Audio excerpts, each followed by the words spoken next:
Welcome to Love Liaisons, the ultimate deep dive into the highs and lows and hilarities of modern relationships. I'm Kathryn. And I'm Marina, and we'll be your love liaisons. So pour yourself a nice glass of wine. Or a hot cup of tea, and let's dive in. So today we are blessed to have Brenda joining us. She has been in nursing for 32 years. She is a woman's health nurse practitioner specializing in menopause and midlife issues. She's been married for 33 years, and she has 2 grown children and is in post-menopause. So welcome to our Love Liaisons podcast, Brenda. Thanks for having me. I'm very honored, and I love to speak about menopause, so this is my jam. Yes, welcome. We're happy to have you here today. Before we get started, I'm curious, Kathryn, what are you drinking today for this episode? Yes, so I am drinking something that I think is very beneficial. It's called red clover tea. And I found out that it actually contains isoflavones. It's a plant compound that has estrogen-like effects. So they could help reduce hot flashes, which if anybody's in perimenopause, they may be having night sweats, hot flashes, and other menopausal symptoms. It's really amazing to help with hormonal balance. What about you, Marina? What are you drinking today? Oh, well, funny you should speak about that, about the symptoms like hot flashes, because the usual thing that I love, that everybody knows, is I love red wine. And alcohol, especially red wine, can worsen symptoms like hot flashes and night sweats. So today I'm drinking something that's a little bit of a lower risk option. I'm having an organic white wine. As I mentioned, I went to Paso Robles during the summer and visited a lovely organic winery, Villa Creek. And I'm having a white blend from there. Some women say that they could have fewer symptoms due to the lower additives, and a lighter wine has less byproducts of fermentation, and it could have, less of a impact on hangovers or menopause symptoms. So I'm having this lovely organic white wine today. Well, enjoy. And what do you have there, Brenda? My favorite drink is made by Redmond Salt, and it's Relight Electrolytes. Pina colada flavor is one of my favorites.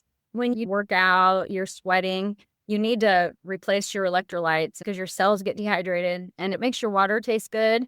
That's what I have like for when I first wake up in the morning and for pre-workout while I'm working out. Is I love the Relight. I have never heard of that, so I'm going to have to look that up. Yeah. I'm really big on electrolytes. Well, we're so happy to have you. And the irony is having these 3 women here and going through the stages of, I'll just call them menopausal stages. You have perimenopause, then menopause, and postmenopause. I'm in perimenopause. Marina is in menopause, and you're in postmenopause. So this is perfect because we can capture all 3 of the stages. Are there any other stages that I'm missing? No, not really. But usually menopause is like one day, the day when it's been like 1 year without a period. And then after that, you're postmenopausal the whole rest of your life. So it never goes away. Our ovaries don't just come back to life. So it's something that we're going to have to live with till the end. But there's things to do to help it. Yes. I mean, every woman is going to go through this. So for all you men listening out there going, okay, I'm going to turn this off. This isn't an episode for me. It actually is. And we're going to get into that because in modern relationships today, men, if you're dating women in their 40s, 50s, maybe even late 30s, you're not just going to have to deal with, are they divorced with kids? They may be in perimenopause, menopause. What does that mean? If they have a mood swing or something like that, there is a role that men need to play. But on that note, I think I will start because I'm in perimenopause and I want to share my journey. And hopefully some of you out there can resonate with this and go, I'm going through this too. And what do I do about it? There are lots of resources out there beyond your OBGYN. Beyond your doctor. There's natural supplements you can take, all that. But right now I want to just talk about what I've been through. And I realize now I've been through it longer than I thought. And so that made me feel a little unhappy because when I went to my doctor, I mentioned that I was feeling a little anxious, but the main thing was right before my period, I would get really severely depressed. His response to me was, well, we can get you on anxiety medication, which also has a depression component. And I'm not a huge pill person. I do take supplements, but I'm not a pill popper. So I thought, okay, well, maybe I'll get the prescription, but I never used it. So it's like sitting there. Now it's expired. I threw it away because I also watched this Netflix series. It's called Xanax, and all the things that could happen with you taking Xanax. But as far as my experience was, that was devastating because I felt like what people are going through that are in a depression, and it was not pleasant. But one of the things I did is I started meditating, which also helped my blood pressure. So I thought, oh my gosh, I need to get on blood pressure medication. I'm too young for this. And I just started focusing on my breathing. Every time I went to any doctor and they checked my blood pressure, it was like perfect. And they're like, what are you doing? Because I don't even want to say, it was pretty high. And I just said, I'm just meditating for a few minutes and it's working. So the other thing that happened was I had night sweats, where literally I would have to like take my shirt off. So that's when I was in a relationship. And I remember lying next to my partner and he's going, what is going on? Like I was just wet, just really wet, not wet where I had to change the bed sheets, but I would have to take off my shirt. And I thought, okay, something is going on here. This is not normal. I'm going through something and I just didn't know what it is. If all of you listeners out there have been listening, my mother passed away a long time ago, so I didn't have her to go to. My older sister went through cancer, so she's in a different situation. So I didn't really have anyone to go to say, what's going on here? And so I did research. I'm a big research person. But I mean, I was having those heart palpitations. The brain fog was really huge. And so these are some of the things that I thought, okay, I looked it up. I'm like, there's something called perimenopause. I think that I am not only in perimenopause, but I think I have been in perimenopause. I was having mood swings, all these things. And I thought, oh my gosh, maybe this could have saved my relationship, or maybe if I just would have had the knowledge or something along those lines, but I just didn't know. And the main thing is, and I'm still having this, I'm having trouble sleeping at night. It's horrible. Like I'm just tossing and turning. I don't know how I'm functioning, but I must be getting some sort of sleep. So that is really for me, the fatigue, the sleepless nights, the night sweats. But luckily I was able to get on estrogen and progesterone, and we'll get more into that. And so no more night sweats. What about you, Marina? What has your experience been in menopause? Yeah, so I started menopause and I thought it was a little bit early because it was when I was 49, I already had a whole year that I didn't have a period, a menstrual cycle. Everybody has different symptoms. I like to call it the wheel of misfortune. Spin the wheel, see what you're going to get. Overall, I'd have to say that my most difficult symptom has been weight gain. And over the past, like since I was 40, I have gained a significant amount of weight. I feel like my metabolism has really slowed down and it just has really piled on. But when I think back, I think about perimenopause. I must have been in perimenopause in my earlier 40s. It started for me when I started having erratic periods. And there was a time when I wouldn't have a period, then I'd have breakthrough bleeding. And it was just kind of a mess. And then I did experience the night sweats. But really for me, like now that it's been a year, the most serious symptom that I'm having is just really struggling with the weight gain. And I've been told that I'm not a candidate for hormone replacement therapy because I had a brain aneurysm that ruptured, that was repaired over 5 years ago. My doctors told me that I shouldn't take estrogen, that it's a risk, that I'm basically a stroke risk. So it's a miracle I'm alive. Basically, all that she could tell me is just try to live through it. And that's what I've done is I've lived through it. And other than the weight gain, it's really the recent thing is I've started waking up in the middle of the night, like at 4 a.m. And I've always been a good sleeper. Like I've even joked, like, I could fall asleep right now. Just turn off the screen. I'll take a nap. I'll be good. I've been a pretty good sleeper. But yeah, I would wake up at like 4 a.m. and it would just get harder and harder to get back to sleep.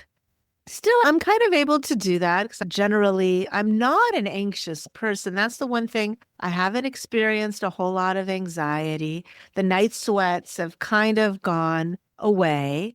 And now that I realize that my red wine passion seems to fuel the fire, I've kind of kept that at bay a little bit. But yeah, I'm really struggling to figure out what to do about the weight gain. And on top of that, I've had also less energy to work out. So as the years go on, it's like a pileup effect. I used to be very fit. Like I've run 2 marathons, 5 half marathons. I stopped doing that after I had my son. So my son's 13 now, but I was still in pretty good shape. If you saw a picture of me when I was 40, I looked phenomenal, but I was also 50 pounds lighter. So that's just been a mess for me. And also for my identity, because I found that, we live in Southern California where, yes, it is pretty superficial. I found some people just don't like me as much, that I'm a bit heavier. Some people don't mind. Yeah, I found that it has to do with my identity as well. Some people just don't like me being heavier. Okay, well, you know what I'm going to say to that? The whole let them theory, let them. Let them buy. I don't need you in my life. This isn't a quantity thing, it's a quality thing. But this is just my personality. And the older we get, this is a huge benefit for women. I don't know about men. I can't speak because I'm not a man. But a lot of women, when they get older, they start cutting people out of their life. And they're like, you know what? I don't know the lady's name, but she does the whole I don't care club. And she is hilarious. I mean, she's just gone viral. And she's like, we are in perimenopause or we are in menopause. And we are here to tell you we don't care. And it's true. So that's why I'd say, you know what? They don't like you because you've gained weight. What does that say about them? So that's a whole nother thing. Well, what about you, Brenda? What has your experience been with your husband or just going through the stages because now you're in postmenopause? Yes.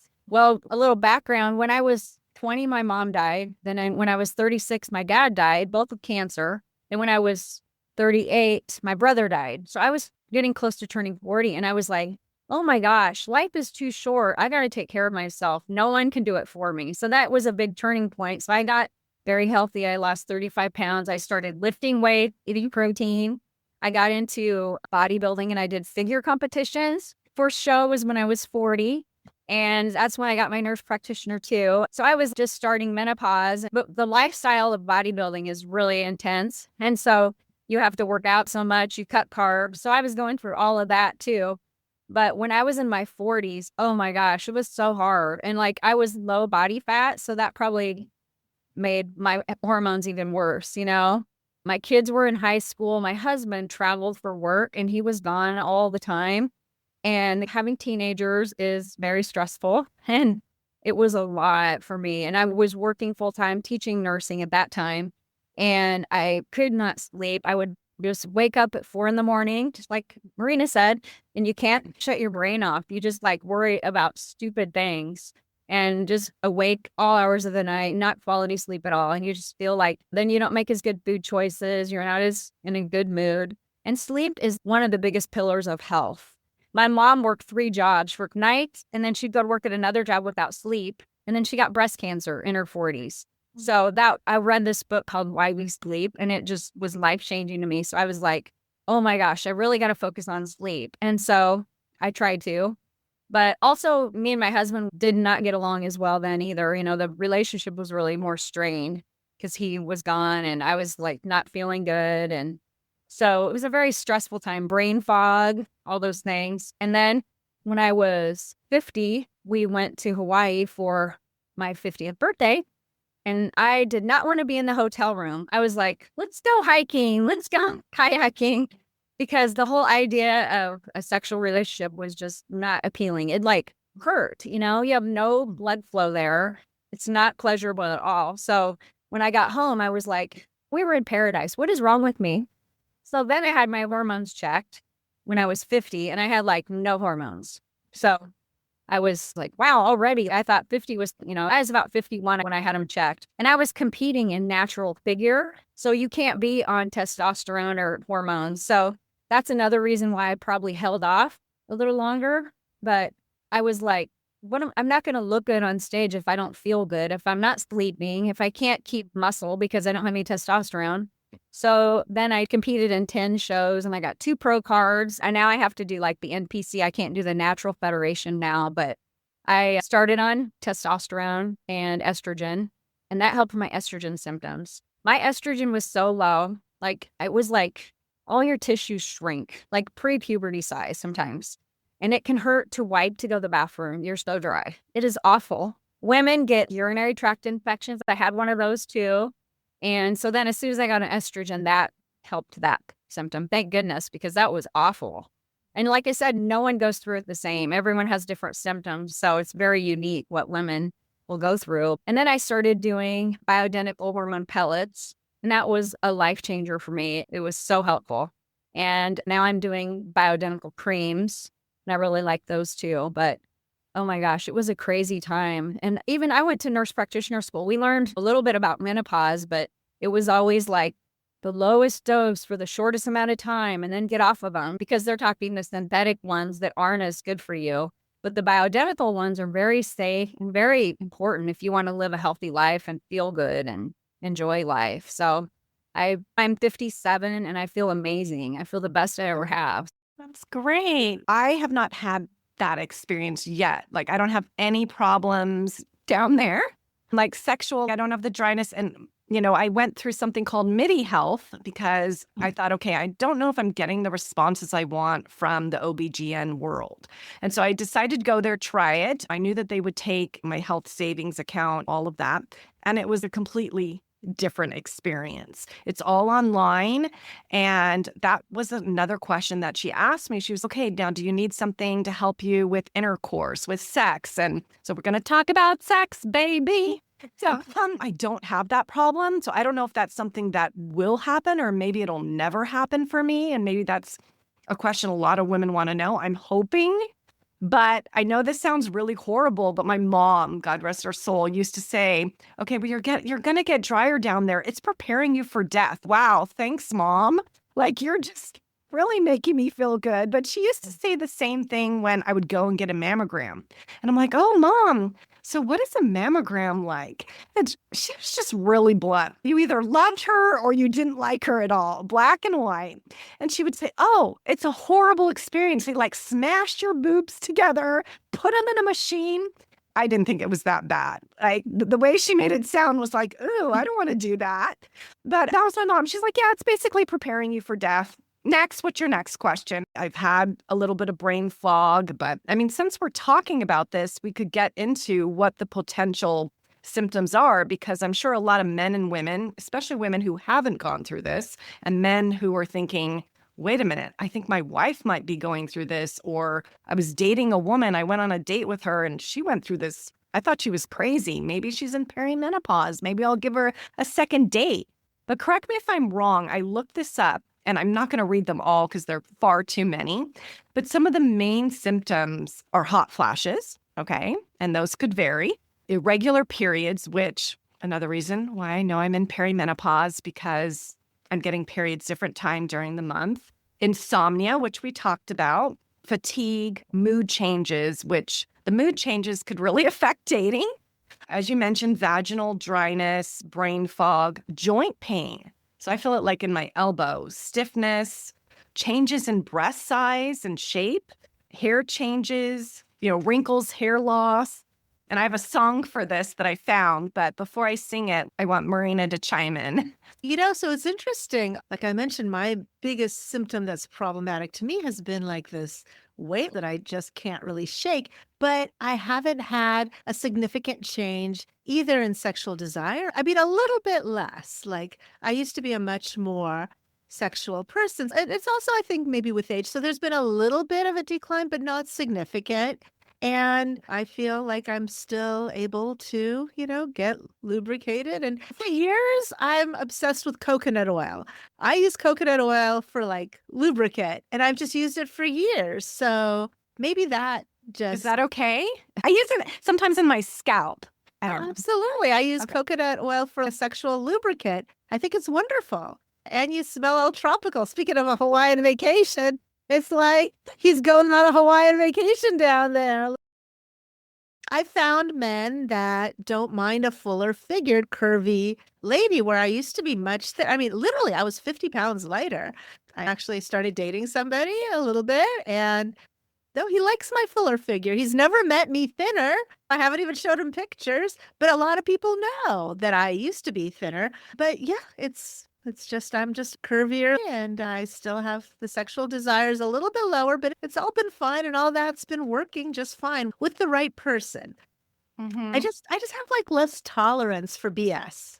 I don't have any problems with sex. Not that I'm single now, but I don't have any problems in that area. I still have the need. So I'm just praying like that doesn't happen. I'm hoping, because that really can impact a relationship. It's not just about you, it's about your partner, whether, your partner's female or male or what have you. But on that note, if you guys are ready for a little singing, I found this song and it's hilarious. And I'm not quite sure who sings it, but I found it on social media and it's supposed to be a parody. You know the song I Will Survive? It's a menopause parody song that I found on social media. And I'm not going to sing the whole song, but I'll just sing part of it because it really pertains to this.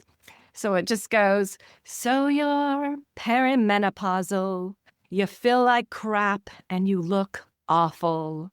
Once you were insightful, and now you're just angry, hot, and spiteful. Everything is dry, itchy, and your hair is so much finer. All the brain fog. Why am I even in this room? Oh, no, not I. I will survive.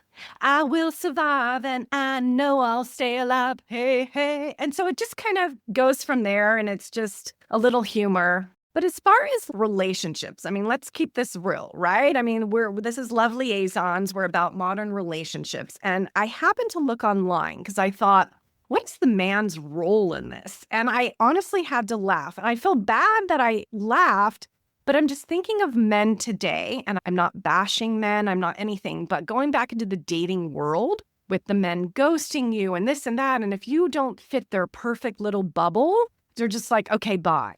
And so I think this is really pertinent, especially if you're a man in your 40s, 50s, even 60s, or even 30s, and you're dating women.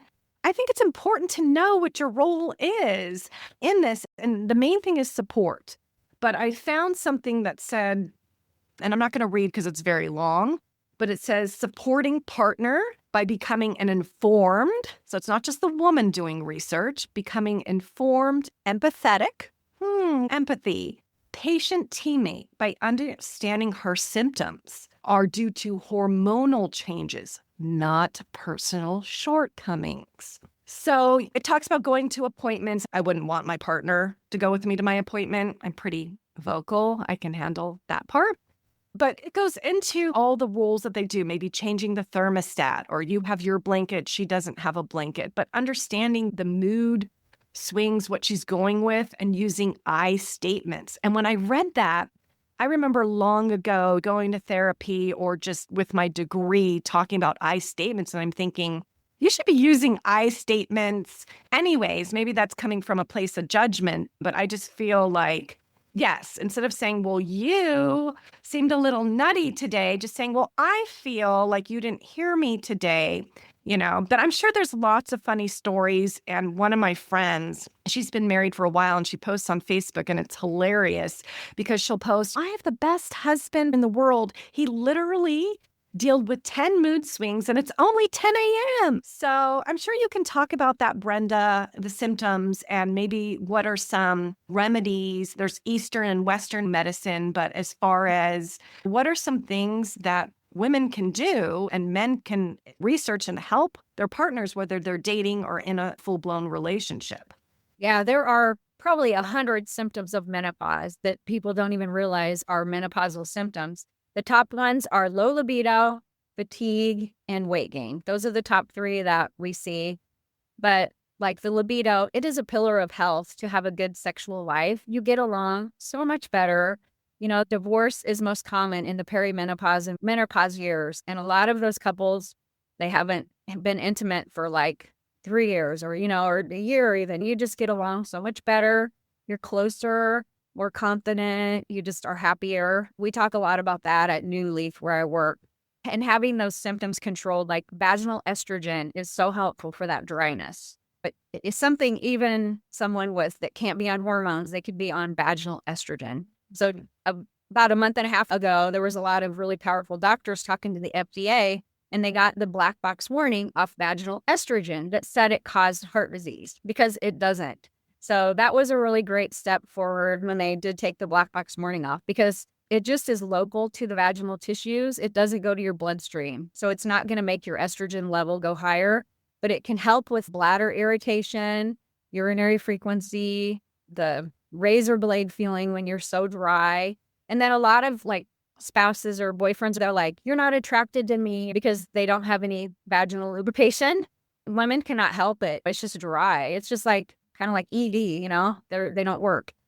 And so it can feel like embarrassing for women, and some women just dread the thought of intercourse. And it's really sad because it's an important part of their relationship. But getting on bioidentical hormones, it can help you get that feeling back again and really improve and change your life and your relationship. So, but the weight gain is a lot of times we get more insulin resistant as we get into menopause, and we lose estrogen. And estrogen is really anti-inflammatory. So our blood sugar levels will be higher, and most women will gain more belly fat around the midsection. And everything they did before doesn't work anymore because you are lacking the hormones. And then the best thing for sleep is, my favorite is progesterone. And it is a pregnancy hormone. It is safe for anyone to be on. We put some younger girls on it to regulate their periods, because a lot of women have low progesterone. And sleep is just so important. So it helps you just relax and just mellow, so you don't have those waking up times in the middle of the night. And it also helps prevent breast cancer. It helps prevent fibroids. It's just important for your brain, your bones, and everything too, the progesterone. So the one that I take is a capsule. It's compounded. And then estrogen is like so important for everything in your body, your heart, your brain, your bones. It's not just the hot flashes and night sweats that people think of. Everything is affected. Joint pain. We have musculoskeletal problems in menopause where women have frozen shoulder. They're having all this joint pain. They don't realize that it's from lacking estrogen. And then we get more dry skin, itchy ears, dry vagina, more wrinkles. It works with collagen and elastin to keep your skin looking younger too. And then your brain too, like dementia. We are having so many more women than men get dementia. So Dr. Mosconi has a really good book called The Menopause Brain, and she's doing research to why do women get dementia at such a higher rate? And it's because women are afraid of being on hormones, or their doctors won't let them be on hormones. You have estrogen, testosterone, progesterone receptors in your brain, in your bones, in your heart. If you don't have those hormones there, you just can't think. And after a while, it can lead to dementia. Very scary. And then your heart. Heart disease is the #1 killer of men and women, but most women don't seem to worry about heart disease. But that's what most of us die from. So when you lose estrogen, you get more hardening of the arteries or atherosclerosis. So it protects our vessels from heart disease as well. It is really important for everything in our body. Also, testosterone is really important for women too. And the FDA doesn't approve testosterone for women. A lot of doctors won't order it because it's not FDA approved. But we need testosterone. We deserve to be strong. We deserve to have libido, have energy. When we're young, we have 4 times the amount of testosterone as estrogen in our body, but they still think of it as a male hormone. It is crazy. It just helps with inflammation. It helps you, just gives you more desire to go work out and move your body, makes you feel younger again. It is really an amazing hormone. Some women can just be on testosterone and progesterone if they can't do estrogen too, because it can really make you feel so much better. A big thing is people get gaslit by their doctors. They'll say, oh, I'm having this symptom like you did. And you went to the doctor and, well, here's an antidepressant. But why not treat the root cause, the actual hormones that you lost in your body, instead of just Band-Aid approach it with medications? Because like you said, a lot of people don't want to be on a bunch of medications. So the actual hormones that you need in your body. But a lot of providers weren't taught about menopause in med school. They learn very little.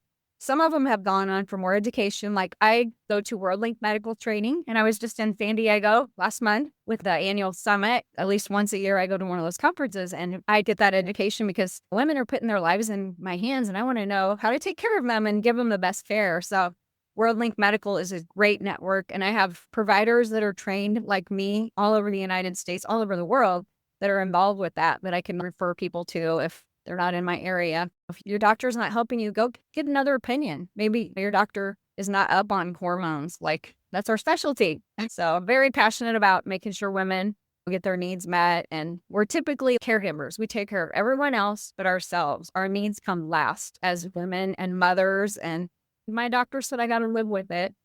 No, you don't. There's things we can do to help you, make you feel good and live life happy. So it's what we all deserve. You're right. Women really are caregivers, and the caregiver needs care too. So, Kathryn, when you talked about the man's role, it's interesting because a guy recently told me that I told him we're doing this episode about menopause, and he's like, there's a man version of it called man pause, and that's where the woman has paused sexual activity. And he was just telling me that he's got a couple of buddies also in their early 50s, and they've shared with him that their partners, their wives are just not interested in having sex anymore. So I think it's really important. And he called it man pause, the menopause, like man pause, like the sex life has been paused.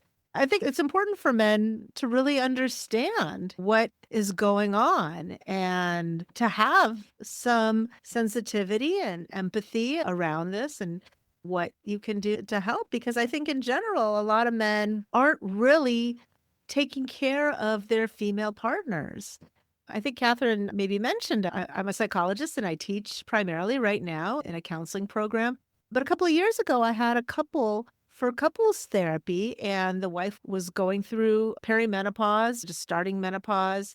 Also, she had been diagnosed with anxiety, with heightened anxiety disorder, but she had experienced anxiety previously. It just got heightened and experienced some of the worst night sweats that I've heard of. Like she would completely soak through the bed sheets. Like this wasn't just like I experienced, like my nightgown is wet and sweaty, but she said she just completely would have to change the bed sheets, like soak through.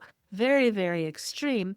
And of course, this impacted her relationship with her husband. And I think it's a real challenge for men to understand what's going on here. This isn't something necessarily personal about them, but just a person's response in this phase of life.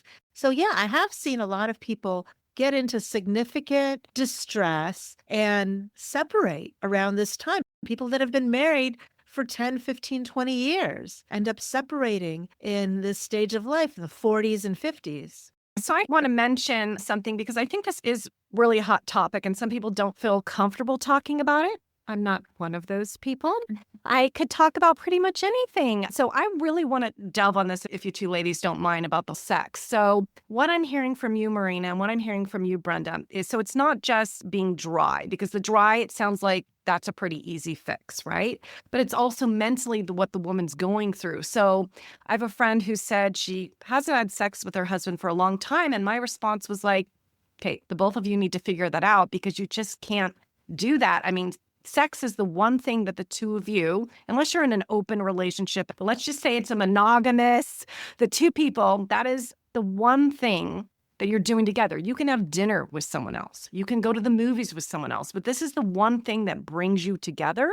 And as you mentioned, Brenda, it's also sex can be a release. I mean, it's good for health reasons, so many reasons. So if you're not having it, it's impacting your health. It's impacting your relationship. So you can't just say, oh, well, I'm in perimenopause, so my partner's just going to have to deal with it. And the partner can't just go, oh, maybe I'll get it somewhere else, or I don't know how much longer I can take this. Like working together. So that's the whole thing is we can fix the dryness, but how do we go in and fix on both sides where we can get them more interested? I mean, usually the man is still interested, but where the woman feels like she wants, like she's still having that yearning for sex, because sex, whether you're dating or whatever it is, it's still a big component of a relationship. So that is the thing right there that people need to understand, that you have to figure out what it is because you need to continue having some sort of sex. Would you agree, Brenda? Oh, yes, definitely. Like you said, the health benefits of having a sexual relationship is like oxytocin is released, so then you sleep better. It's a form of exercise and the endorphins and so many great things happen when you have intercourse physically. But yeah, also mentally, you get along. Like empty nest syndrome can be amazing because there's nobody around and you don't have to worry about getting pregnant and all those things. And that's a time you should be able to enjoy yourself with your husband or your partner. So it's really, like you said, when we're this age, we don't care what other people think as much. We've experienced a lot. We know who we are. We know who we want to be. And it's a very empowering time. And that's what I love about my job, that I get to help empower women to live a healthy life and do the things they want to do. It's not just the end of time, like, oh, I'm old, I can't do that anymore. No, you can still be active physically, sexually, and everything until the very end, especially if you're on hormone therapy, because you can feel that again and have your decreased risks of heart disease and everything else. And osteoporosis too, we lose our bone density when we lose our estrogen. So there's so many things that can be helped when you have those hormones. And there's red light therapy for the vagina that you can use as well.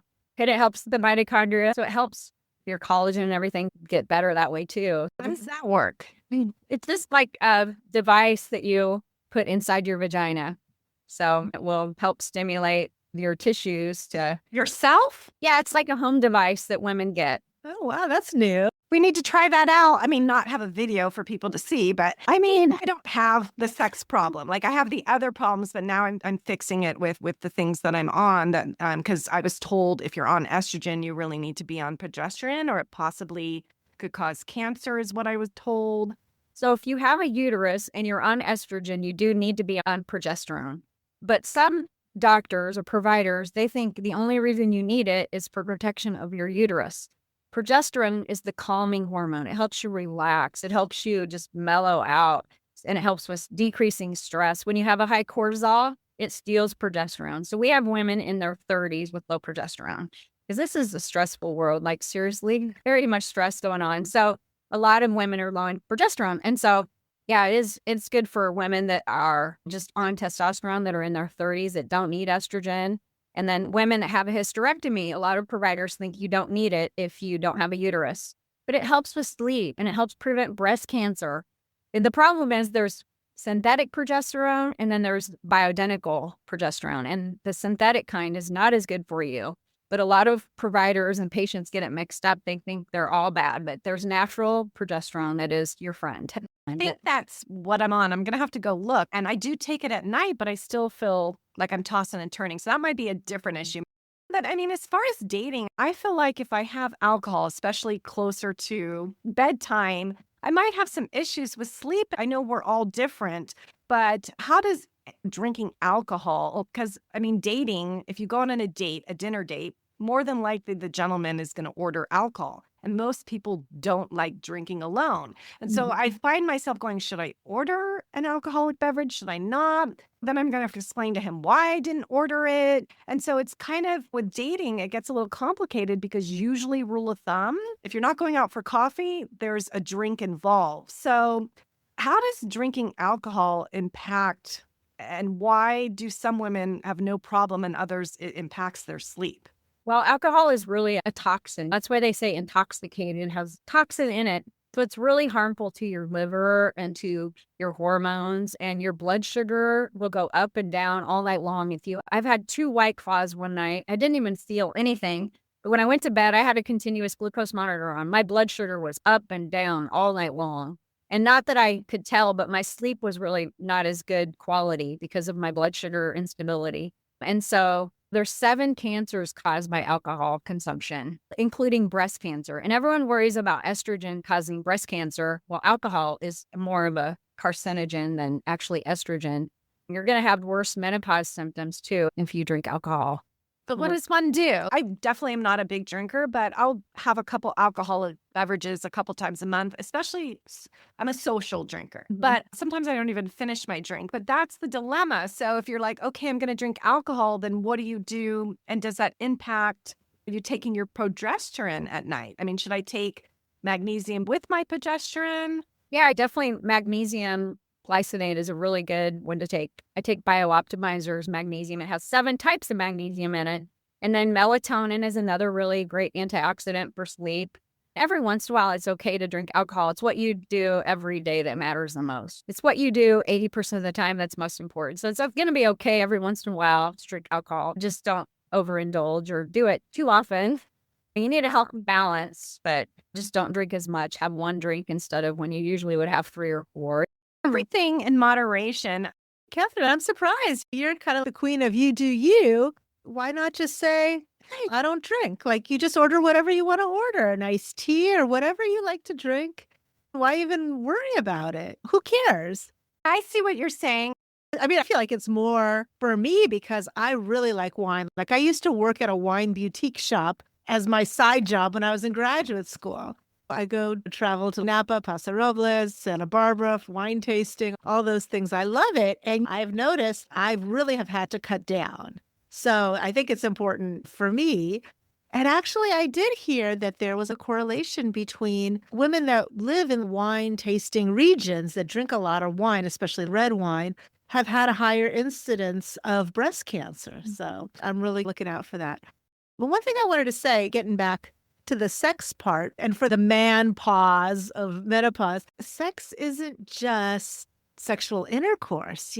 My love language is physical touch. So I think it's important if we actually have any male listeners or the women as well, that there's a whole process to it in your relationship that even if you're going through menopause and you may have more pain with intercourse or dryness, just having really more of that physical touch gentleness, I think could be wonderful.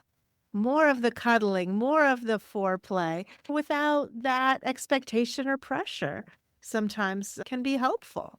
So people will have to change. Maybe when you were 25, you just kind of hop on it. But now that you're 50, maybe it could be more of a sensual cuddling type of a sexual experience rather than just jumping right into it. Well, exactly. And I hate to say this, but I'm going to say it anyways. I think this is what separates the men from the boys. So men who are gentlemen are going to try and push you into this, right? And they understand that there is going to be, okay, maybe you start in the morning, especially if you don't live together and you're dating with good morning, beautiful. I can't wait to see you. Like you're almost like buttering them up for the date, getting them ready, but also kissing. And sometimes all good things come to those that wait. So you men listeners, don't be in such a hurry. If you want the prize or whatever you want to word it as at the end, take some time, be a gentleman, get to know her. Don't say things like, I've got the first round. Think about your dad or your grandfather and maybe the relationship advice he gave you. I think that's a big, big problem today. Even with men in their 50s, they have this attitude, well, women are making as much money as men, they can pay. First of all, if that happens to me, like, I'm not going to be in the mood. I'm not going to be in the mood to give you a first kiss. If you say to me, okay, I've got this one, and next time you can get the next meal, that's not going to jive with me. If I want to do that because I think you're an amazing person, I will do that. I don't need someone telling me what I can pay for. But it's all part of it, that romantic, like you said, Marina, maybe bringing her flowers or just the compliments or just literally taking time. I think I mentioned this, the whole Steve Harvey probationary 3-month period where he says, wait, my mom used to say, why buy the cow if you get the milk for free? Now, she was very old fashioned, and I have nothing against people who want to have one night stands. Like I said, do you? But if you're looking for a serious relationship, it is sometimes better to wait. And building up to that momentum could be the best experience ever. But just really knowing what women are going through, I think is going to be helpful. And all you men out there, reach out to us. Reach out to Marina and I. We know about dating. We're in our 50s. We can give advice. We may even have someone that you could go out on a date with.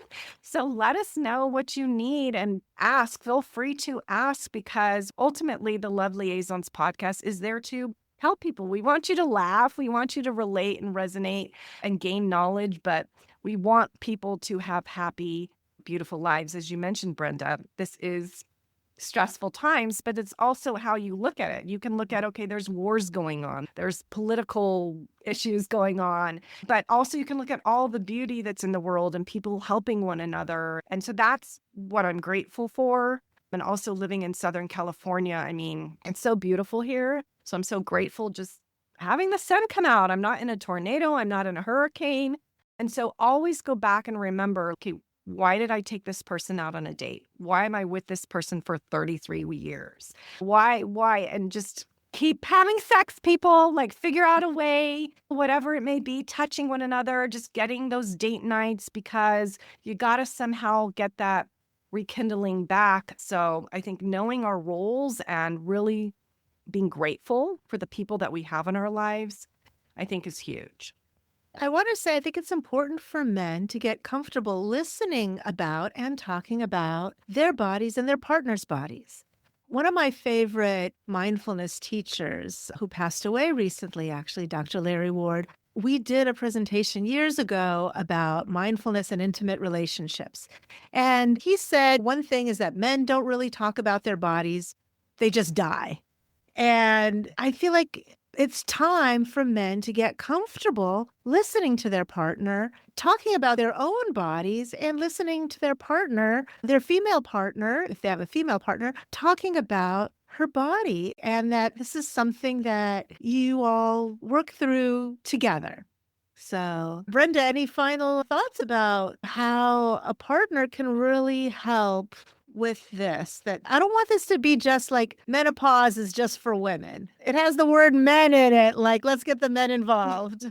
Yes, we get thank yous from husbands all the time. They're like, thank you so much. I have my wife back. So it is really cool. We have these women in their 60s that come in, this sparkle in their eye, and they're like, oh my gosh, I didn't know how good sex can be. They're just having the time of their lives, and their husbands are happy, and their kids are like, God, mom and dad, you're getting along so well. And they have no idea why, and they wouldn't want to know, but it's just so great. I feel like we help save marriages with what we do with bioidentical hormones. And you see women that didn't feel like dating because they don't feel good about themselves. They're overweight and they do hormones and weight loss. And then they're like, I saw a gal in the parking lot. She's like, oh my gosh, Brenda, thank you so much. I've lost 35 pounds and I have a new boyfriend. And now her boyfriend comes in too. They feel so good. They want their husbands to come in. And sometimes it can really help men as well. They need a little boost during, andropause, because they do have drops in testosterone. We have a lot of men with low testosterone. It makes them feel better and makes them nicer too. So